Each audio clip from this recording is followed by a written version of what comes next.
Welcome to Key Conversations, where you get to connect with the best of the music business, unlocking the secrets to exploding your music career, presented by In the Key of Success. I'm your host, Cheryl B. Engelhardt. The conversations you're about to hear are between our special guest and participants of my MX4 course, the Marketing and Branding, Money-Making, Mentorship Mastermind for Musicians. They are singers, songwriters, composers, producers, and artists just like you, asking their burning questions of our experts while transforming their careers over 6 weeks. If you think this could be you, check out mx4course.com to schedule a free half-hour coaching call with me to see if we'd be a good fit. So, let's get started.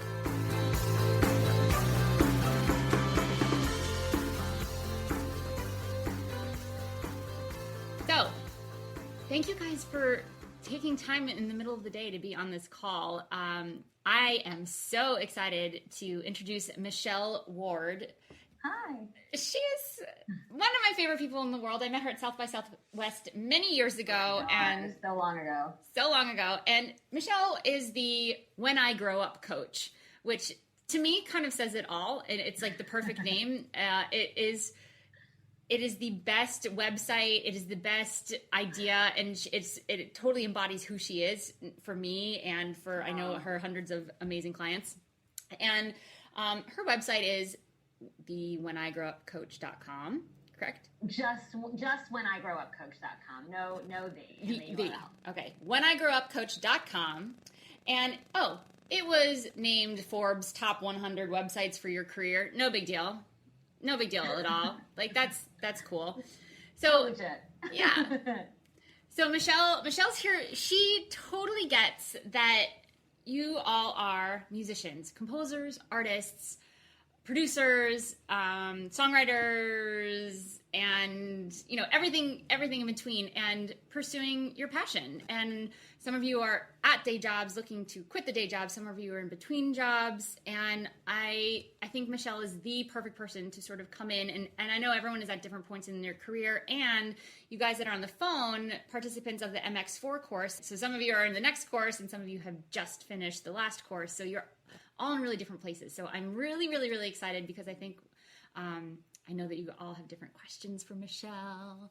So I just want to get going. And first thing, I'm just going to start off, Michelle, and ask you what's been your journey to get you to be this amazing in-demand coach, career coach, and what are a couple of the highlights or the benchmark moments that you look back on and you're like, yeah. Oh my goodness. All right, I'll try to tell the short story, but no promises.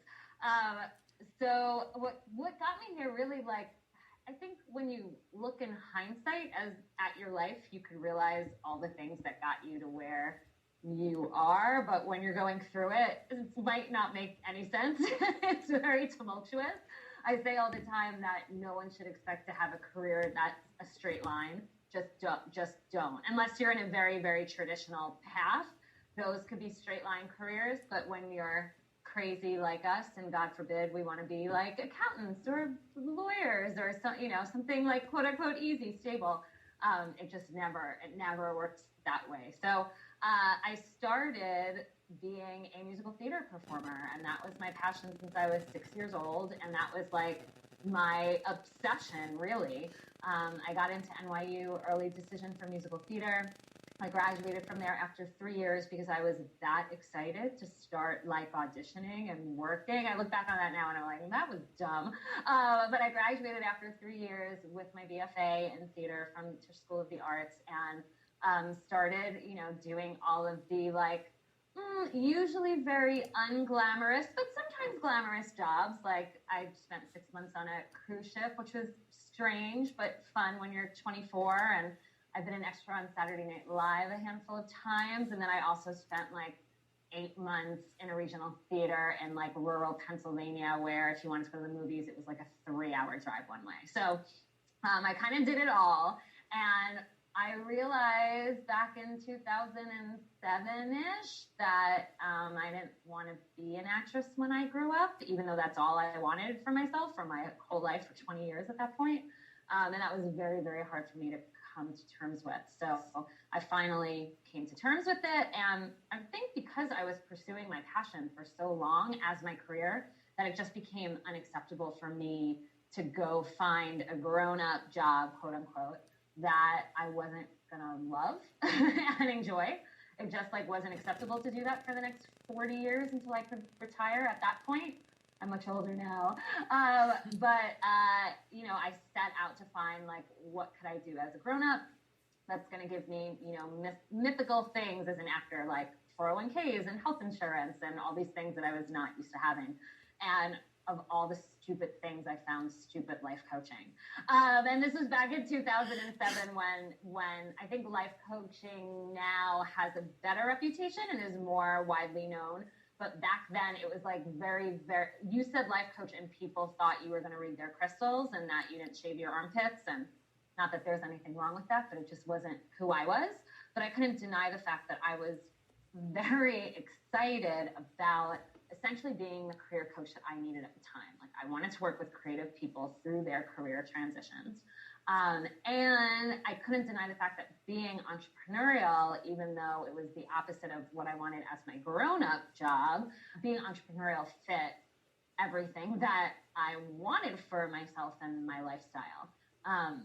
So I kind of took a deep breath and said, I think I want to be a stupid life coach of all things. And I wound up, the first thing I did with that is get a desk job. I became an executive assistant for a finance company of all things. And I did that for 2 years and 7 months while I got my certification. I started my school the very same day that I started that job. I got my certification. I built my business. In March of 2010, I gave my notice. I was out of there 2 weeks later, and I haven't had to look back since. So that, believe it or not, I think is the short story. I got to where I am. But since then, you know, the highlights, like the things that stick out are a published book that came out in the summer of 2013. It's called The Declaration of You, which I co-wrote with one of my besties, Jessica Swift. That was unbelievable. That was a big highlight. Being listed Forbes top 100 website of your career, like totally, I felt like legitimized, you know, the silly, whimsical when I grow up coach. And then I think it might be too general and against the rules, Cheryl, but I think just like the highlight is that I get to do this full time. And it pays the bills. Like that's the highlight. That's all of that. Like the fact that I could be here with you guys on a Tuesday at 1:30 and see all your faces and talk to you about this stuff and something I want to get on the mountaintop and preach about. Like that is so exciting to me. That's awesome. So we're gonna have to cut that last one. It's totally against the rules. But I'm kidding. Oh my God, of course. What rules? Actually, you said it so straight that I was like, wait, what? Oh my goodness, I said something wrong. What did I say?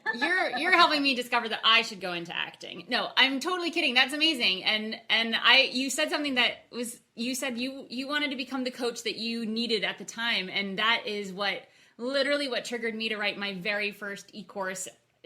Which sort of started this whole MX4 course and this podcast and everything. And it was really like being the person that I needed, and now being the person for other people, and having conversations like this where I'm still like, ooh, what are you going to say? Like I'm constantly learning too, still. And so I love that you said that, like being the person that you needed a couple years ago, and everyone can be that for someone else, no matter where you are in your career.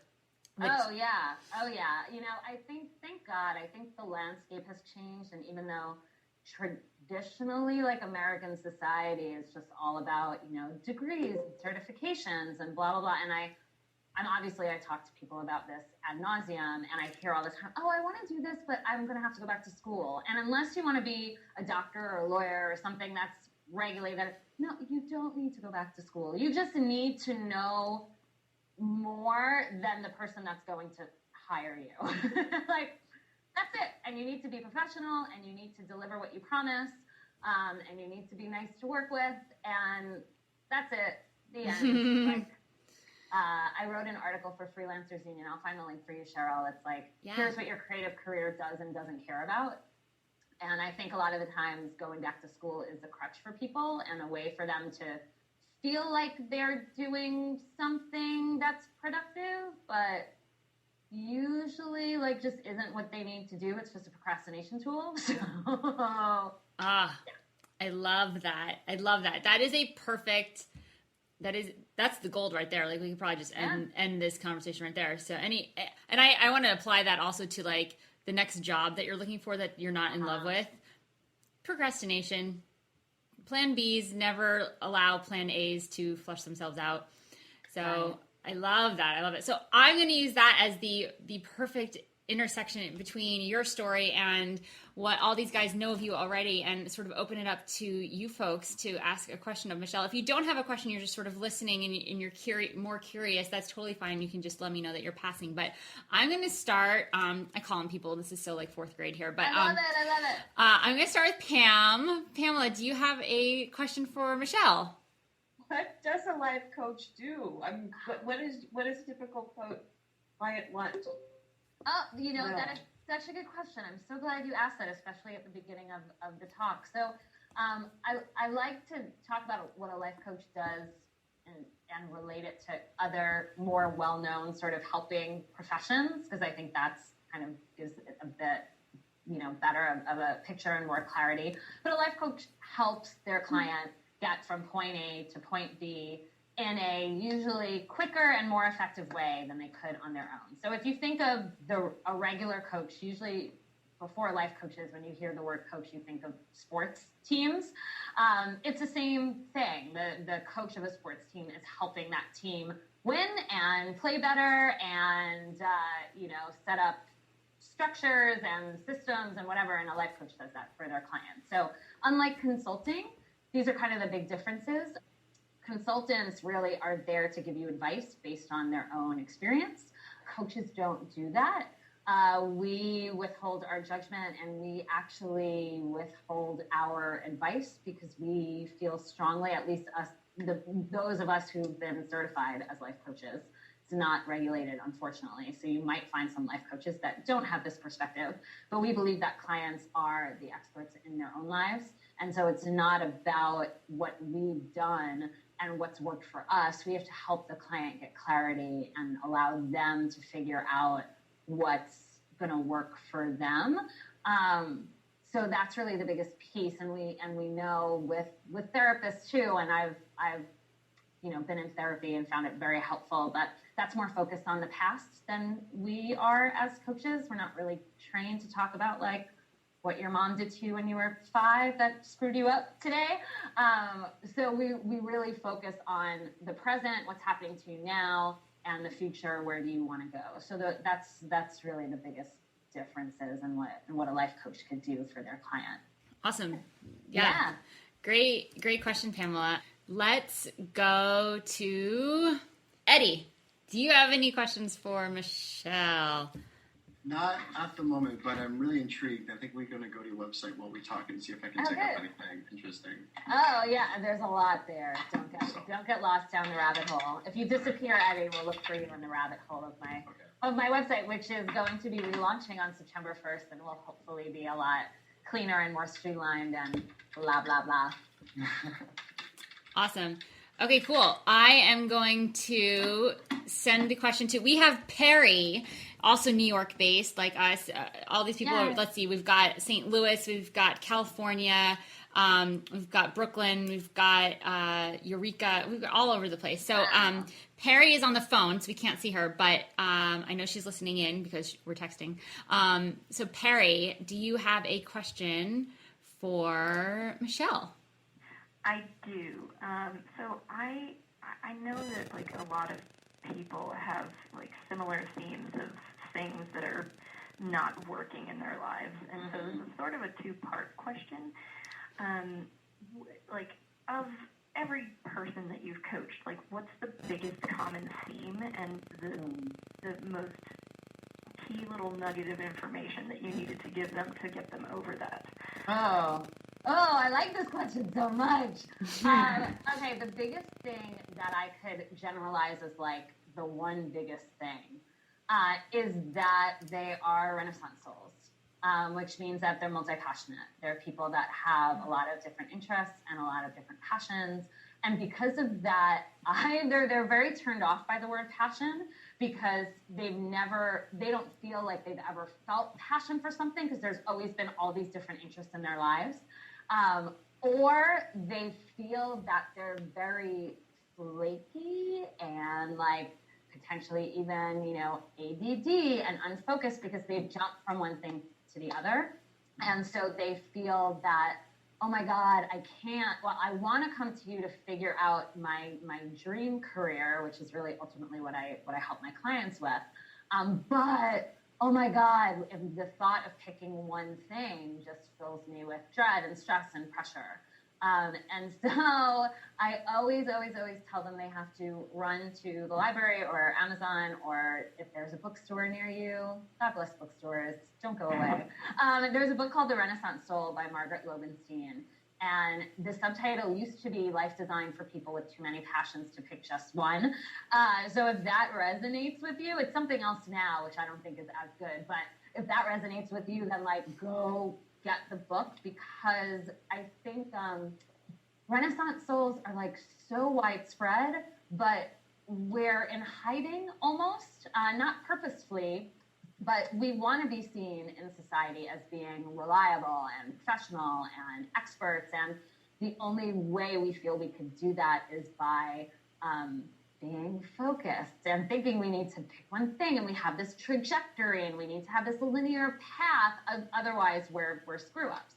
And so I think reading that book and having your eyes be open to the fact that there are probably hundreds of thousands, if not, 1 million or more people that are just like you. And the fact that once you do a bit of digging into how your Renaissance soul works and how it thrives, then you're going to be able to bring that into your career. So, for example, I'm kind of a classic case of a Renaissance soul in disguise, because I have a one job title and I have one business. So I could say I'm a creative career coach, and you could find me at whenIgrowupcoach.com. I'm the When I Grow Up coach. That's like a nice little bow that I wrap things up in.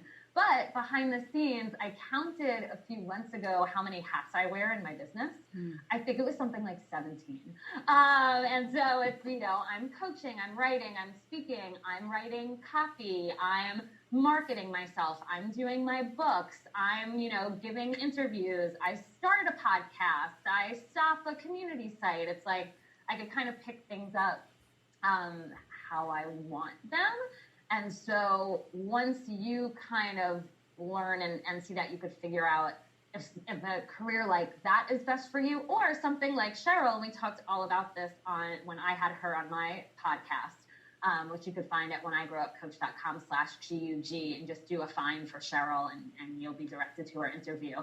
But I love Cheryl because she's out and proud, multi-passionate, and has 3 different websites, totally different.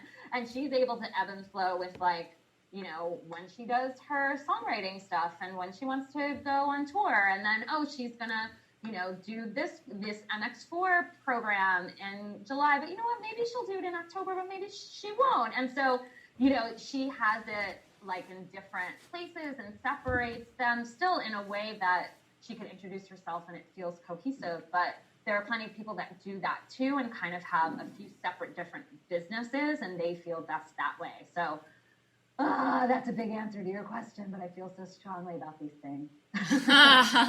You just got some thumbs up, and yeah, Perry. Good. Perry, that's a great question. Thank you for asking it. Thank you. And in the MX4 course, we talk a lot about, and I actually think that I might have gotten this from you, Michelle, a million years ago reading your blog. Have you ever said focus is a 4-letter word? Yes. Or focus is the F word or something like that? Focus is the F word. Okay. And should is the S word. Yes. Okay. Vocabulary, yeah. I love it. So I totally use that all over the place. I'm I can't remember where I got this, so I'm going to pretend it. Oh, it's me. Oh, yeah, okay, good. It totally is. It's the F word. And it's hard because I know what we seek and what our goal is when I hear from a client, I need to focus. Yeah. I know what that is, but if we do it in a way that's that means I have to pick one thing and do that thing forever, that is the quickest easiest way to just like throw ourselves in our own jails and throw away the key. Yeah. It's like the worst thing to do. So I like to say, and feel free to steal this, you know, when it comes to our dream careers, when we're multi-passionate, highly creative people, you need to embrace the and instead of the or. So if you start thinking about, you know, your careers as ands, where's the and, then that is going to be able to really serve you very well and hopefully open up new ideas that maybe you didn't consider before when you felt like, oh my God, I have to pick this one thing. I love that. I love the and. Actually, my husband and I have been using the and instead of or conversation for years. Like, he's like, he's a mountain guide. I want to guide in Europe, and you want to be in your studio working on music. So can we make it so 2 months in Europe, you can bring a studio? Can we have this as an and? So we're all, and he sort of summarizes that as having it all. So that's the having it all conversation, which I absolutely love. And I know for I just wrote an article about how many hats the music, like everyone in music, unless you are Beyonce, literally every musician is touring, but they're also trying to license their records, and they're also everyone's wearing multiple hats. So this focus conversation really applies to, you know, the producers that are now starting to mix, that are now starting to do live engineering, and the composers that are doing commercials and films and maybe songs, and, you know, us artists, it's ubiquitous in the music industry. So this is such a powerful conversation. And how do you get it to go from feeling like you're throwing spaghetti at the wall and hoping you see what sticks, which is how I ran my career for the first 7, 8 years, I'm embarrassed to say, to really having intention behind each of the three. You know, I have these three things. I have my songwriting, my composing, and then these musician resources, the workshops and MX4. And I'm passionate about all three of them. I did split them up into 3 businesses, 3 websites.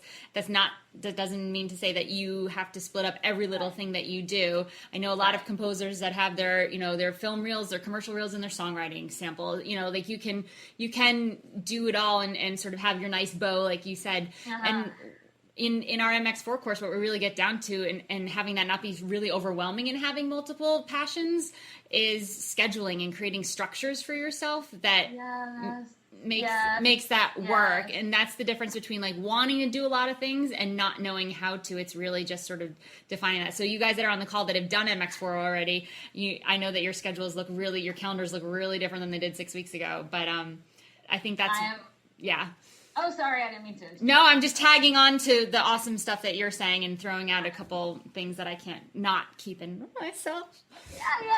No, I love it, and I'm so glad you brought that up, because I'm walking around my apartment because I want to have visuals for you guys, and I think that's true. Like that, how do you make it all happen? How do you make it all work? And I think you nailed it when you said it's about setting intentions, and I think it's about setting goals, and I think I like to call it your Nancy Drew hat, and it's about keeping your Nancy Drew hat on like forever, and being very intentional on sitting down. Like I sit down with myself every Sunday night for like 30 minutes or less. It doesn't take that long, and I go over. I have this passion planner that I love, which I feel like is very friendly to us creatives. And every week, like you'll notice this is blank because I don't use it as my weekly calendar, but it has a space here that says good things that happen. So at the end of the week, on a Sunday night, I go back and I just fill out like, what are the good things that happened this week? What do I want to acknowledge myself for? And kind of keeping your eye on what's working. And then at the end of every month, there's these monthly reflection pages, which I am such a nerd, and I like design, you know, I put washi tape and markers and I make it fun, and it's only like 6 questions to answer, but it helps you reflect on the month that just happened and then think about the month ahead. And then I use these blank pages, like here is, and the passion planner shows you how to do these mind maps at the front of it, but like here's my passion planner for Q3, and I'll only plan a quarter in advance. So like right now, as we're talking, it's July, so like Q2 just ended. I have my plan for Q3. I'm probably going to plan Q4 soon because I can't help it, but I'm not looking at 2016 yet. Like I don't want to commit to anything. Who knows where my Renaissance soul is going to take me? Who knows what opportunities are going to come my way? So I'll do that in another probably 2 or 3 months. So like setting stuff up for yourself. And here's my goal tracker, which I feel like is the most easy kind of visual, creative friendly that you could do. It's a card of just like, hey, how many clients do I want to have? And how much money do I want to make on this program that I run every year? And how many clients do I want to sign up for this program? And here's my goal for speaking gigs for the year. And here are places that I want to pitch and projects that I want to do. And when I reach that goal, I color it in with a marker. And I look at this every Sunday night too and say like, oh, did I have new clients that sign up? Oh, great. And so I'm constantly like checking my progress, but not in a boring left brain, dry sort of let's open an Excel sheet sort of way. Like you're allowed to make this fun.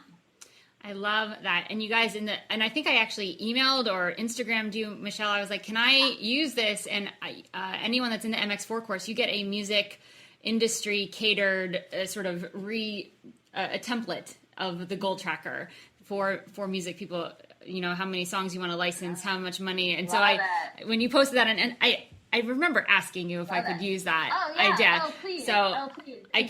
So you guys are using that. That's one of the most important tools. And I still use it every day. And it's also a way to acknowledge yourself, because filling in those bubbles, it's like, wow, I'm actually moving on this goal. It's not like a forgotten, I said this, now I have to do it. It's like, oh, this is still present for me and exciting. And the second something doesn't get exciting, it's like, okay, let's just cross that off. Like, why am I doing that?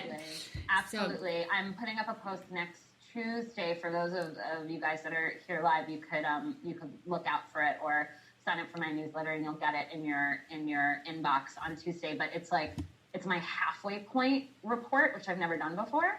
And so for those of you two that are listening, like, all the visuals will be in that post.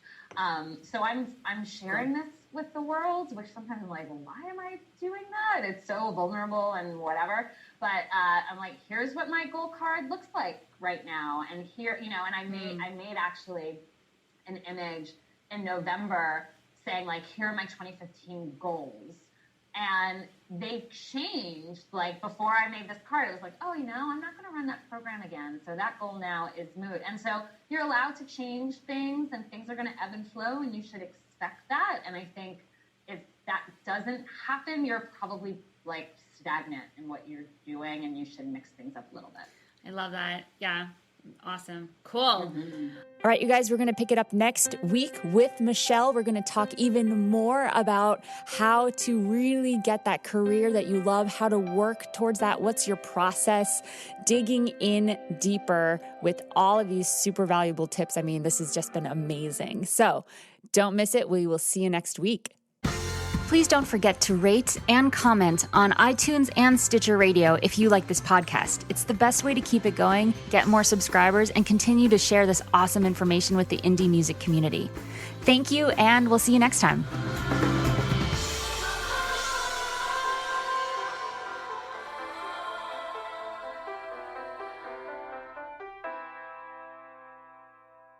All of the music on this podcast has been created by yours truly. The theme song is called Inevitably, written with Cameron Ernst and produced by Joey Ock. You can find all the songs, plus more information on my music career at CherylBE.com. If you want to be one of the reasons I can keep this podcast and my blog Living on Gigging going, then head to patreon.com/CBEmusic. There, you can contribute $1, $2, $5 for the creation of each of these free musician resources. Together, we can keep them coming and inspire other creative people to do what they love and do it well. Again, that's patreon.com/CBEmusic. Key Conversations is sponsored in part by Bandzoogle. They make it easy to build a beautiful website for your music. Their step-by-step system gets you online in minutes, and you can choose from hundreds of mobile-friendly themes and customize them with their easy point-and-click editor. All the features you could possibly imagine for a professional website are built in. So because you are a Key Conversations podcast listener, you get a special 3-month free trial just for you. Go to www.inthekeyofsuccess.com/resources and click on the Bandzoogle logo to access your free extended trial.